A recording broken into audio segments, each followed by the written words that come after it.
రీసెంట్గా మా హస్బెండ్ వాళ్ళ ఫ్రెండ్స్ గ్రూప్లో ఉన్న వాళ్ళందరికంటే ఫ్రెండ్స్ పిల్లలందరూ కూడా మ్యారేజ్ సెటిల్ అయ్యి మ్యారేజ్ అవ్వటం ఇదన్నీ జరుగుతుంది.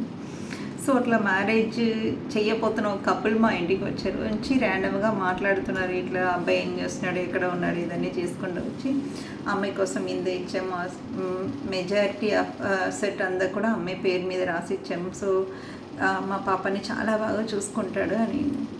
అవునా అన్నాను. అని సింపుల్గా క్వశ్చన్ అడుగుతా ఉండి మామూలుగా మాటలు ఎక్స్చేంజ్లో వచ్చినప్పుడు నన్ను అడిగింది, అసలు నువ్వు నీ కూతురికి ఎలాంటి అల్లుడిని చూస్తావు, అసలు నీకు ఏదైనా ఒకటి ఉంటుంది కదా, ఏ టైప్లో చూడాలని అనుకుంటున్నావు ఒకసారి చెప్తావా అని అడిగింది. అసలు తను అమ్మ నాన్న దగ్గర ఆస్తి లేకపోయినా పర్వాలేదు, నేను ఆస్తి ఇవ్వకపోయినా పర్వాలేదు, తనందట తన కాలు మీద సంపాదించుకున్న డబ్బులతో నా కూతురిని లగ్జరీగా పెంచపోయినా పర్వాలేదు, సాటిస్ఫైడ్ లైఫ్ ఇవ్వగలిగిన మొగాడు ఉంటే చాలు.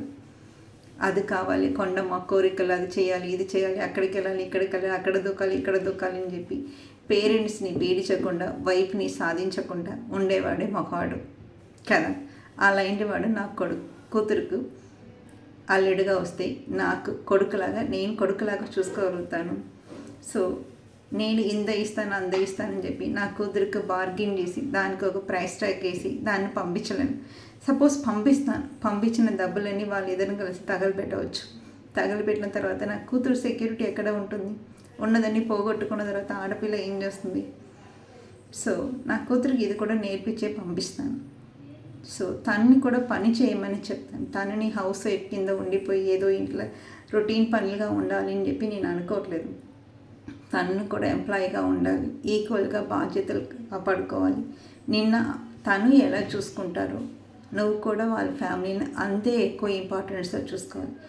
సో ఈ అడ్జస్టబిలిటీ అనేది బోత్ సైడ్ రబ్బర్ బండ్ లాగా ఉండాలి. ఎటువైపు స్ట్రెచ్ అయినా కూడా తెగిపోయింది, పందాలు తెగిపోతాయి. సో బ్యాలెన్స్డ్గా స్ట్రెచ్ చేసినప్పుడు దాన్ని లైఫ్ లాస్టింగ్ ఉంటుంది. సో వాళ్ళ వైపు నిన్న ఎలా చూస్తారు, నీ వైపు కూడా నుంచి వాళ్ళకి అలా రాగలదు. అలా వస్తే హ్యాపీ మ్యారేజ్ ఉంటుంది. అది అల్లుడి కింద కన్సిడర్ చేయలేను, వచ్చిన వాడిని నా కొడుకు కింద డీల్ చేయగలుగుతాను, బల్ల గుద్ది చెప్పగలుగుతాను. సో కట్నాలు ఇదన్నీ గురించి నేను ఎప్పుడు లైఫ్లో మాట్లాడను. గ్రాండ్ వెడ్డింగ్ అస్సలు ప్లాన్ నేను చేసుకోను. తన చాయిస్ అయితే తను చేసుకోవచ్చు అని చెప్పాను. అవును దేవి, ఆలోచిస్తాను, చాలా బాగుంది, కానీ అలాంటి వాళ్ళు దొరుకుతారా?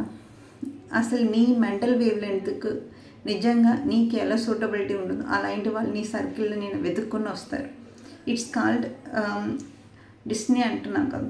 మన ఒక రాతని మనం మార్చలేము. మన దగ్గర వచ్చిన వాళ్ళు మనకి ఏ టైప్ మైండ్ సెట్ ఉండాలి, ఏ టైప్లో ఉండాలనో వాళ్ళతోనే మనం మింగిల్ అవ్వగలుగుతాం, వాళ్ళతోనే మనం మిక్సప్ అవ్వగలుగుతాం. మనకు ఆపోజిట్ వాళ్ళ దగ్గరికి వెళ్ళి, ఇప్పుడు నేను జెన్యూన్గా ఉన్నవాడు వెళ్ళి అవినీతి వాడి దగ్గర క్లోజ్ అవ్వలేదు, దొంగ వెళ్ళి పోలీస్ దగ్గర దొరకలేరు, టీచర్ వెళ్ళి ఫూలిష్ వాళ్ళని ఎత్తుక్కోలేరు. ఇదన్నీ ఎలా కుదరదో నా మైండ్ సెట్కి, నా వైబ్స్కి, నా ఫ్యామిలీ సిచ్యువేషన్కి తగిన వాడే వస్తాడు. లేదంటే అక్కడనే వాడు కొన్ని రోజుల్లో వాడికి అర్థమైపోయి వాడే డిటాచ్ అయిపోతాడు కదా. అలా డిటాచ్ అయిపోయిన దాని గురించి ఫీల్ అవ్వను. అలాగే నా కూతురికి పెళ్ళి అయిన తర్వాత ఏమైనా బతికి ఉన్నంత వరకు తను సపోర్ట్గా ఉంటాను. అది ఏం చేయని, ఏం తప్పు చేయని, she is my daughter. Life long support ఇవ్వాల్సింది యాజ్ ఏ మదర్గా, పేరెంట్గా మా డ్యూటీ. సో తను ఎన్ని స్ట్రగుల్లో ఉన్నా కూడా అమ్మ వాళ్ళ ఇల్లు ఖచ్చితంగా ఉంటుంది.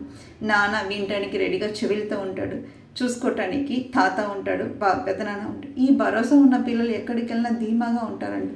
అంతేకాని నువ్వు తప్పు చేసి ఇలా చేసావు, అలా చేసావు, ఎందుకోసం చేసావు అని చెప్పి వాళ్ళని రిస్ట్రిక్షన్ పెట్టే కొద్దిగా వాళ్ళు ఒక చెట్టుని గట్టిగా కట్టేసి నువ్వు ఎదుగంటే ఎదగదు కదా. సో అది ఎదగాలంటే ఫ్రీడమ్ ఉండాలి. సో ఆ ఫ్రీడమ్ కదా మన పేరెంటింగ్లో ఇవ్వాలి నా ఒపీనియన్. సో అది టూ మచ్ ఫ్రీడమ్ అయినా కూడా పోతుంది. సో మానిటర్ చేయండి, చూడండి, ఎక్కడైనా గ్రోత్ అబ్నార్మాలిటీ ఉంటే ట్రిమ్ చేయండి, అంతేకాని చెట్టును నరకటం కాదు. సో ఇది నా మ్యారేజ్ ఆ కాన్సెప్ట్లో ఉన్నది.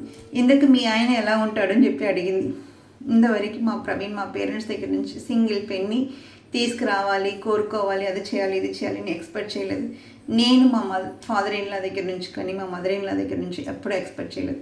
ఇప్పుడు మా దగ్గర ఏది ఉందో అది మేము ఇద్దరం కష్టపడి సంపాదించుకున్నది. సో సేమ్ ఇది నా కూతురిని కూడా ఫాలో అవ్వమని చెప్తాను.